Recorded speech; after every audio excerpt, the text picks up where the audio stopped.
बिस्मिल्लाहिर्रहमानिर्रहीम। नाज़रीन अस्सलाम वालेकुम, मैं हूँ इमरान वसीम। नाज़रीन, इस प्रोग्राम में आपको ये बताएंगे कि आज जो साबिक़ वज़ीर आज़म इमरान ख़ान की अहलिया बुशरा बीबी साहिबा की जो नैब रावलपिंडी में पेशी हुई है अल-कादर ट्रस्ट केस में, 190 मिलियन पाउंड के केस में, उसमें कंबाइंड इन्वेस्टिगेशन टीम ने बुशरा बीबी से ज़बानी क्या सवालात पूछे, उन सवालों का बुशरा बीबी साहिबा ने क्या जवाब दिया, और फिर जब बुशरा बीबी साहिबा वहाँ से रवाना होने लगीं तो एक सवालनामा नैब की जानिब से बुशरा बीबी साहिबा को थमाया गया और कहा गया कि इन सवालों के आपने तहरीरी तौर पे जवाब देने हैं। तो इस व्लॉग में आपको ये बताएंगे कि जो सवालात पूछे गए क्वेश्चनेयर में, उन सवालों का तहरीरी जवाब लेके नैब रिकॉर्ड पे क्या चीज़ लाना चाहता है, क्या इस्टेब्लिश करना चाहता है, नैब का मकसद क्या है, उन सवालों का बुशरा बीबी साहिबा से तहरीरी जवाब मांगना, और बुशरा बीबी साहिबा के लिए उन सवालों का जवाब देना क्यों मुश्किल होगा, और अगर सवालों का जवाब दे देती है तो जवाब देने के बाद उनके लिए क्या मुश्किल होगी। तो ये सारी डिटेल इन सवालात के हवाले से आप नाज़रीन के साथ हम शेयर करेंगे। लेकिन इससे पहले आप नाज़रीन को बता दें कि जब मैं ये व्लॉग रिकॉर्ड करने लगा तो मीडिया पे ख़बरें चल रही हैं कि जो बुशरा बीबी साहिबा हैं, इमरान खान साहब की अहलिया, उनका नाम ECL में शामिल कर दिया गया है और नैब की रिकमेंडेशन पे उनका नाम बुशरा बीबी साहिबा का एग्ज़िट कंट्रोल लिस्ट में शामिल किया गया। अब इस खबर के बाद बुशरा बीबी साहिबा जो है वो बैरून मुल्क ट्रैवल नहीं कर सकते। वो पाकिस्तान में तो रहेंगे लेकिन बाहर नहीं जा सकेंगे। और इसके साथ साथ आप नाज़रीन को ये भी बता दें कि जब मैं ये व्लॉग रिकॉर्ड कर रहा हूँ, इमरान खान साहब के जो आज अरेस्ट वारंट जारी किए गए तोशाखाना केस में, अल-कादर ट्रस्ट केस में, उसमें दोनों अदालतों से इजाज़त लेने के बाद, एहतसाब अदालत से, जज मोहम्मद बशीर की अदालत से, और जो खसूसी अदालत है अबुल हसन ज़ुल्करनैन साहब की, वहाँ से अदालत लेने के बाद नैब की टीम जो है वो अडयाला जेल रावलपिंडी पहुँची और 1 घंटे तक वहाँ पे रही। और जो अदालती अहकामात थे, उन अदालती अहकामात की रोशनी में इमरान खान साहब के जो अरेस्ट वारंट थे उनकी तामील करवाई गई।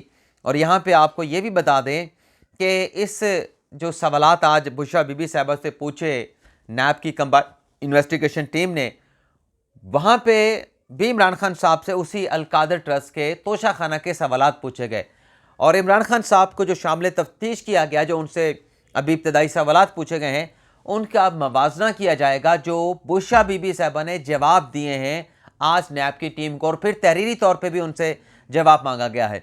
और मुझे अब कैसे पता चला कि अल-कादर ट्रस्ट के हवाले से सवालात पूछे गए हैं, क्योंकि बुशरा बीबी साहिबा भी अल-कादर ट्रस्ट में के पेश हुई, तो मीडिया पे यही रिपोर्ट किया गया कि ये जो पेशी थी और उसमें जो तफ्तीशी थे वकारुल हसन साहब, असिस्टेंट डायरेक्टर तो नैब के आसिफ साहब थे, लेकिन तफ्तीशी जो थे वकारुल हसन साहब वो तोशाखाना केस के थे, अपने अल-कादर ट्रस्ट के थे, 190 मिलियन पाउंड के थे।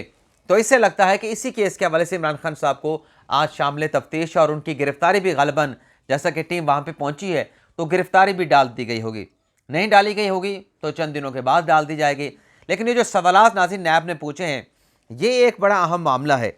मेरे पास 11 सवालात पूछे गए, 8 सवालात मौजूद हैं। उन 8 सवालों का मतलब क्या है, पूछने का सवाल भी आपको बताएंगे और उसका मकसद भी आपको अपनी दानश में आसान अल्फाज में समझाने की कोशिश करेंगे। पहला सवाल नाज़रीन जो बुशरा बीबी साहिबा से पूछा गया, उनकी तालीमी काबिलियत के हवाले से पूछा गया कि आपकी तालीमी काबिलियत क्या है और क्या आपने इस्लामी तदरीस फ़िक़्ह दरस निज़ामी को कोर्स भी किया है। अब इसका बज़ाहिर अगर हम देखें कि नैब करप्शन की तहकीकात करता है, करप्शन की इंक्वायरी करता है, इस मामले का कोई करप्शन के साथ ताल्लुक़ नहीं कि आपकी तालीमी काबिलियत क्या है, आपने इस्लामी तदरीस का कोई कोर्स भी किया है, इससे कोई ताल्लुक़ नहीं। दूसरा सवाल रेलिवेंट है कि अल-कादर यूनिवर्सिटी प्रोजेक्ट ट्रस्ट का बनाने का मकसद क्या है। अब ये ज़बानी तौर पे भी मरियम अपने बुशरा बीबी साहिबा से सवाल पूछा गया, इमरान खान साहब से भी सवाल हो गया होगा या बाद में कर लिया जाएगा, आज भी शामिल तफसीर किया गया है और तहरीरी तौर पे भी पूछा जाएगा। फिर इस सवाल का जो जवाब आएगा उसका मवाजना होगा और फिर इसमें देखा जाएगा कि इमरान खान साहब ने क्या जवाब दिया, बुशरा बीबी साहिबा ने ज़बानी तौर पे क्या जवाब दिया और रिटन क्या जवाब दिया, और उसमें फिर कहाँ पे जो है वो कंट्राडिक्शन मौजूद है। लेकिन इससे बढ़ के नाज़रीन जो आखिरी 2-3 सवाल बड़े अहम हैं। तीसरा सवाल पूछा गया, क्या आप बतौर ट्रस्टी होने के साथ साथ बतौर उस्ताद भी कोई जिम्मेदारियां अदा कर रही हैं अल-कादर ट्रस्ट में? बड़ा रेलिवेंट सवाल पूछा गया। क्यों रेलिवेंट पूछा गया? अगले सवाल से वाजे हो जाता है कि आप बतौर ट्रस्टी या बतौर उस्ताद यूनिवर्सिटी से किसी किस्म की कोई तनख्वाह या मरात लेती हैं? यानी इमरान खान साहब को यह दावा है कि हम यहाँ से कोई तनख्वाह नहीं लेते, कोई मरात नहीं लेते, 1 रुपये का फ़ायदा नहीं उठाते। तो नैब यहाँ पे ये इस्टेब्लिश करना चाह रहा है, इंफॉर्मेशन है, कोई डॉक्यूमेंट्स हैं, डॉक्यूमेंट्स नहीं हैं, लेकिन नैब ये ज़रूर पूछ रहा है कि आप बतौर ट्रस्टी या बतौर उस्ताद आप यूनिवर्सिटी से किसी किस्म की मरात या कोई तनख्वाह लेती हैं? ज़बानी तो बुशरा बीबी साहब ने जवाब दिया है, अब रिटर्न जवाब आएगा, क्योंकि इस तरह के सवाल, ट्रिकी सवाल उस वक्त पूछे जाते हैं जब आपके पास कोई एक आधा डॉक्यूमेंट्स मौजूद है। मुबैना तौर पे ये चीज़ें हमने देखी हैं, क्योंकि अदालतों में नैब के केसेस को कवर करते हैं। पांचवा सवाल पूछा गया, अल-कादर ट्रस्ट बनाने का ख्याल किसका था और इसकी जगह का तयन किसने किया? ये नाज़िम बड़ा रेलिवेंट सवाल है कि ये अल-कादर यूनिवर्सिटी बनेगी, ये ख्याल किसका था और फिर इसके लिए जगह का तयन किसने किया कि इस जगह पे बनाई जाएगी? क्यों नाजरीन? इसकी वजह यह है कि जो ज़मीन थी अल-कादर ट्रस्ट के लिए वो मलिक रियाज हुसैन ने दी थी। उस ज़मीन का कहीं ना कहीं ताल्लुक जो है बुशरा बीबी साहबा के साथ भी है, अपना फ़रा खान फ़रज शहज़ादी फ़रा गोगी के साथ भी है। तो फिर ये ट्रस्ट में आ गई ज़मीन, ये भी ताल्लुक है। लेकिन आगे चल के बड़ा क्लियर करके पूछा गया, आखिरी जो छठा और सातवां आठवां सवाल है उसमें आप सुने कि बुशरा बीबी इस सारे मामले में कैसी आती हैं। और ये जो अल-कादर ट्रस्ट का केस सिर्फ पिछले चंद दिनों से बुशरा बीबी साहबा की खबरें चल रही हैं, ये नाज़रीन ऐसे नहीं चल रही, जहाँ से भी चल रही हैं इसका कोई ना कोई लिंक इस केस के साथ है। अब आप सुने, आप बतौर ट्रस्टी अल-कादर यूनिवर्सिटी में क्या जिम्मेदारियां अदा करती हैं? सातवां सवाल, इस ट्रस्ट को बनाने के लिए मलिक रियाज हुसैन और बहरिया टाउन का क्या किरदार है और क्या आपने पहले उनसे रब्ता किया या उन्होंने खुद ट्रस्ट बनाने के लिए आपसे दिलचस्पी का इजहार किया? अब ये ट्रिकी क्वेश्चन है, एक फंसाने वाला क्वेश्चन है। रिकॉर्ड पे बात लाने की कोशिश की गई है कि तहरीरी जवाब दे के बताएं कि ट्रस्ट बनाने के लिए मलिक रियाज हुसैन बहरिया टाउन का किरदार क्या है, क्या आपने उनके साथ रब्ता किया था या बहरिया टाउन ने आपके साथ रब्ता किया था? अब एक ख्याल है, आप एक यूनिवर्सिटी बनाना चाहते हैं, एक ट्रस्ट बनाना चाहते हैं, इस्लामी ट्रस्ट है, आप वहाँ पे नबी पाक सल्लल्लाहु अलैहि वसल्लम की सीरत पढ़ाना चाहते हैं, लेकिन वो बात आप तक है, वो मलिक रियाज तक कैसे पहुँची? वो मलिक रियाज को किसने बताया कि बुशरा बीबी इमरान खान साहब का ये ख्वाब है, लेकिन उनके पास ज़मीन नहीं है? वो ज़मीन मलिक रियाज को किसने बताया कि तुम जाके उनको जो है वो उसको डोनेट कर दो? ये बड़ा अहम सवाल है। और फिर इसमें कहा गया कि क्या आपने मलिक रियाज से रब्ता किया या उसने रब्ता किया? आपने रब्ता किया तो फिर भी फंसने वाली बात है, उसने रब्ता किया तो फिर भी फंसने वाली बात है, क्योंकि वो जो 190 मिलियन पाउंड आए थे वो अल्टीमेटली बरतानिया से होते हुए पाकिस्तान वापस आए और पाकिस्तान से आने के बाद सुप्रीम कोर्ट में मलिक रियाज के अकाउंट में एडजस्ट हो गए। तो बात दोनों तरफ से इसमें फंसने वाली है। और आठवां जो सवाल है, फ़रज शहज़ादी फ़रा खान फ़रा गोगी को आप कैसे जानती हैं? क्या आप उनके माली मामलात और किरदार के बारे में मुतमिन हैं? अब ये भी ट्रिकी क्वेश्चन है। अब यहाँ पे बुशरा बीबी साहबा कहती, ये तो बता देगी कि उनके साथ ताल्लुक़ क्या है, जानती कैसे हैं। उनके माली मामलात और किरदार के बारे में बुशरा बीबी साहबा का बताना क्या आप मुतमिन हैं? तो फिर उनके माली मामलात के हवाले से चीज़ें तो बड़ी संगीन मुबैना तौर पे सामने आ रही हैं। फ़रा गोगी साहबा पे बड़े संगीन इल्ज़ामात लग रहे हैं, मुबैना तौर पे जो एलिगेशंस हैं। तो अगर उसको क्लीन चिट देती हैं, इमरान खान साहब तो वैसे एक स्पीच में दे चुके थे कि फ़रा गोगी तो बड़ी नीट एंड क्लीन है, उसका तो कोई ऐसी बात नहीं उस बच्ची का, उसने तो कुछ गलत नहीं किया। ये खान साहब बाकायदा तौर पे क्लीन चिट एक स्पीच में फ़रा गोगी को दे चुके हैं। लेकिन अब देखना ही होगा कि ये जो एक ट्रिकी क्वेश्चन है नैब का, इस पे बुशरा बीबी साहबा क्या जवाब देती हैं। क्या फ़रा गोगी को बचाते हुए ख़ुद को फंसाएंगी या उससे लाताल्लुक़ी का इजहार करती हैं कि मैं फ़रा गोगी को जानती नहीं, या मेरे उसके साथ कोई ऐसा ताल्लुक़ नहीं, या मेरे उसके साथ इस किस्म के ताल्लुक़ नहीं कि अल-कादर ट्रस्ट के साथ कोई मामला जुड़ता हो, बनता हो। तो ये एक बड़ा अहम सवाल हो, ये जवाब बड़ा अहम होगा। तो देखते हैं बुशरा बीबी साहबा इस सवाल का क्या जवाब देती हैं। इसके अलावा नाजरीन, बुशरा बीबी साहबा का जिक्र हुआ है, वैसे ख़बरें अगली दो खबरें में बुशरा बीबी और इमरान खान साहब से जुड़ी हैं। तो पीपी नाज़रीन 193, और आपको पता है कि 8 फरवरी को इलेक्शन होने जा रहा है। सुप्रीम कोर्ट के फैसले की रोशनी में 8 फरवरी को इलेक्शन होने जा रहा है और किसी ने भी भ्रम नहीं पैदा करना कि इलेक्शन नहीं होगा, और यकीनन इलेक्शन होगा। अभी तक तो यही लग रहा है।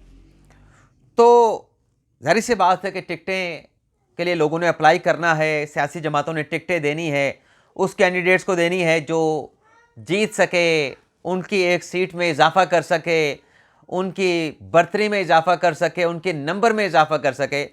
तो हुआ नाज़रीन मामला ये है कि पीपी 193 जिसका मैंने अभी जिक्र किया, यहाँ से मियाँ हयात मानेका जो कि अता मानेका के बेटे हैं, ये नून लीग के टिकट पे इलेक्शन पहले लड़ चुके हैं। अब की मर्तबा नून लीग ने मियाँ हयात मानेका को टिकट ना देने का फैसला किया है। और ये मियाँ हयात मानेका कौन है? बुशरा बीबी साहबा के दामाद हैं।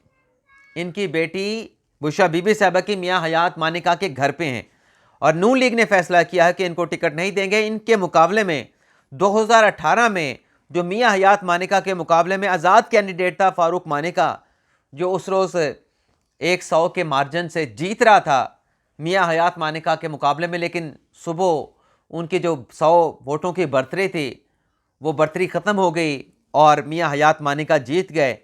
तो पहले नाराज़गी थी नून लीग के साथ फारूक मानेका की, लेकिन अब ये नाराज़गी ख़त्म हो गई है और अब फारूक मानेका जो हैं वो इलेक्शन लड़ेंगे और बुशरा बीबी साहबा के दामाद मियाँ हयात मानेका को ये नून लीग का टिकट देने से इनकार कर दिया गया है।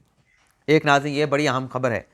इसके अलावा नाज़रीन जो कल फर्रा कोगी साहबा का जो एक पासपोर्ट सामने आया वानुआतू का, उस पर मैंने जब वीलॉग किया मैंने कहा कि मुबैना तौर पे जो पासपोर्ट सामने आया एहतियात के साथ चलना है।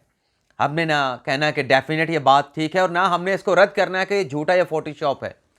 मंसूर अली खान साहब ने भी बिल्कुल ठीक कहा कि ये नेशनैलिटी हासिल करना आप भी हासिल कर सकते हैं, जिसके पास पैसे जाके नेशनैलिटी हासिल कर ले। ठीक है, फर्रा गोगी ने नेशनैलिटी हासिल कर ली, लेकिन इस पर खबर और है, नुक्ता जो आपके साथ डिस्कस करना है। लेकिन मेरा एक सवाल भी है कि जब आपने 1,01,30,000 डॉलर खर्च करने हैं, जो अब पाकिस्तानी आप बना लें कोई 3.25 करोड़ बनते हैं, तो फिर इतनी दूर भी आप जा रहे हैं न्यूजीलैंड और ऑस्ट्रेलिया के पास और उस मुल्क को कोई जानता भी नहीं, तो इतनी अमाउंट खर्च करके आप कनाडा की नेशनलिटी क्यों नहीं हासिल कर लेते? आप एक गुमनाम मुल्क में क्यों जा रहे हैं जिसे मैं भी नहीं जानता था, ये खबर आने से पहले आप भी नहीं जानते होंगे? इसका मकसद क्या है? मेरा एक सवाल है, अगर आपने इतना पैसा 3.25 करोड़ कोई थोड़ी रकम नहीं, आप नेशनलिटी हासिल करना चाहते हो तो कनाडा की हासिल कर लें, आप पुर्तगाल की हासिल कर लें, उसके बाद आप पूरा यूरोप घूमते रहें, जहाँ मर्जी शिफ्ट हो जाएं। इस मुल्क की समझ नहीं आती। अब इस सवाल को मैं यहाँ पे छोड़ रहा हूँ, जवाब आप देखने वालों ने देना है। लेकिन मामला ये है कि हमारे कुछ साथियों ने, मंसूर भाई की बात नहीं कर रहा, मंसूर भाई बड़े अच्छे हैं, मेरे साथ उनका राब्ता भी रहता है, उनसे हम सीखते भी हैं और हमें वो सिखाते भी हैं। कुछ हमारे साथियों ने दावा किया कि ये जो पासपोर्ट आया है ये फोटोशॉप है, ये झूठा है, ये बनाया गया है, इसकी कोई हकीकत से ताल्लुक़ नहीं। तो फ्राइडे टाइम में ये खबर छपी है जिसमें कुछ और डॉक्यूमेंट्स इस नेशनैलिटी, इस पासपोर्ट के हवाले से निकाल के मंजरेआम पे लाए गए हैं, जिसमें बताया गया है कि DHA-2 लाहौर जो कि बेस है फर्रा गोगी साहबा की, उनका घर है वहाँ पे DHA-2 लाहौर में, वहाँ के एक बैंक से 1,30,000 डॉलर ऑस्ट्रेलियन डॉलर ट्रांसफ़र किए गए एक निजी बैंक से। बैंक का नाम भी आपको बताते हैं, सिल्क बैंक से। और ये ट्रांसफ़र किए गए हैं इस हेड के साथ, इस टाइटल के साथ कि इमिग्रेशन की फ़ीस अदा की जा रही है। और सिर्फ ये नहीं, ये तो 1,30,000 ऑस्ट्रेलियन डॉलर हैं।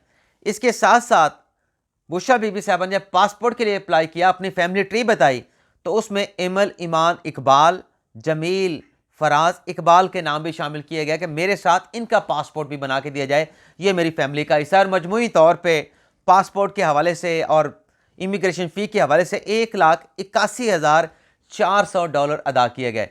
जिसमें ख़बर में कहा गया कि 1,80,000 जो हैं वो नेशनैलिटी की फ़ीस है और नेशनैलिटी और पासपोर्ट की फ़ीस है, और बाकी जो 1400 हैं वो बैंक के मुख्तलिफ चार्जेज़ हैं जो अदा किए गए हैं। तो ये जो जिस खबर को फेक कहा जा रहा था, तो जिस सहाफ़ी का दावा था वो दावा तो बज़ाहिर अभी तक लगता है, ये जो फ्राइडे टाइम की खबर है इसके मुताबिक सहाफ़ी का दावा गलत साबित हुआ और ख़बर जो है वो बज़ाहिर सच साबित होती हुई नज़र आ रही है। इसके अलावा नाज़रीन कुछ और ख़बरें भी आपके साथ शेयर कर लें। FIA ने परवेज़ इलाही और उनके बेटे मोहनिस इलाही के जितने भी अकाउंट्स हैं उनको फ्रीज़ कर दिया है। 100 के करीब अकाउंट्स को फ्रीज़ किया गया है। मोहनिस इलाही को एहतसाब अदालत ने इश्तिहारी करार दे दिया है, उनके नाकाबिले ज़मानत अरेस्ट वारंट जारी कर दिए गए हैं और उनकी जायदादों का रिकॉर्ड मांग लिया गया है। इसी तरीके से नाज़रीन शेख रशीद साहब जिनके खिलाफ रावलपिंडी में 9 मई के वाक़यात के मुकदमात हैं, उस पर शेख रशीद ने लाहौर हाई कोर्ट से रिजू किया था। रजिस्ट्रार लाहौर हाई कोर्ट ने उनकी दरख्वास्त पे कुछ एतराज़ात लगाए थे। आज लाहौर हाई कोर्ट ने उनकी दरख्वास्तों पे लगे तमाम जो एतराज़ात हैं वो रिमूव कर दिए हैं और शेख रशीद की दरख्वास्त को नंबर लगाने, उसे समाअत के लिए फ़िक्स करने का लाहौर हाई कोर्ट की जानिब से हुक्म दे दिया गया है। इसी तरीके से नाज़रीन जो परवेज़ इलाही साहब का केस था कि उन्हें बाहिफाजत घर तक पहुँचा के आना है, तो इस पर कंटेम्प्ट की एप्लीकेशन दायर की गई। आज लाहौर हाई कोर्ट के जस्टिस सुल्तान तनवीर साहब ने इस केस की समाअत की है और इस केस में जो इमरान कीश्वर साहब हैं DIG इन्वेस्टिगेशन वो पेश हुए, पुलिस के पंजाब पुलिस के दीगर ऑफिशियल पेश हुए, लेकिन इसमें आज कोई कार्रवाई ना हो सकी और उसकी वजह पुलिस ऑफिशियल नहीं थे। उन्होंने अपना तहरीरी जवाब दिया जिसे अदालत की जानिब से गैर तसल्ली बख्श करार दिया गया। जो परवेज़ इलाही के वकील थे उनकी टीम की जानिब से कहा गया कि आज इस केस की समाअत को मुलतवी कर दें। हमारे जो मरकज़ी वकील हैं वो आज गैर हाजिर हैं, उनकी दस्तयाबी नहीं है, तो कोई आइंदा की तारीख दे दें। तो 16 नवंबर की अदालत ने तारीख भी दी और अदालत ने यह सवाल भी पूछा कि लीगल टीम में इतने सारे वकला हैं, आज तमाम वकला ही गायब हो गए। चले मरकज़ी वकील तो नहीं आए, उनकी कोई काम होगा, कोई इंगेजमेंट होगी, बाकी टीम क्यों नहीं आई? तो इस केस की समाअत को 16 नवंबर तक मुलतवी कर दिया गया है, यानी आज से 3 दिन के बाद दोबारा इस केस की समाअत होगी। इजाज़त चाहते हैं नाज़रीन, अल्लाह।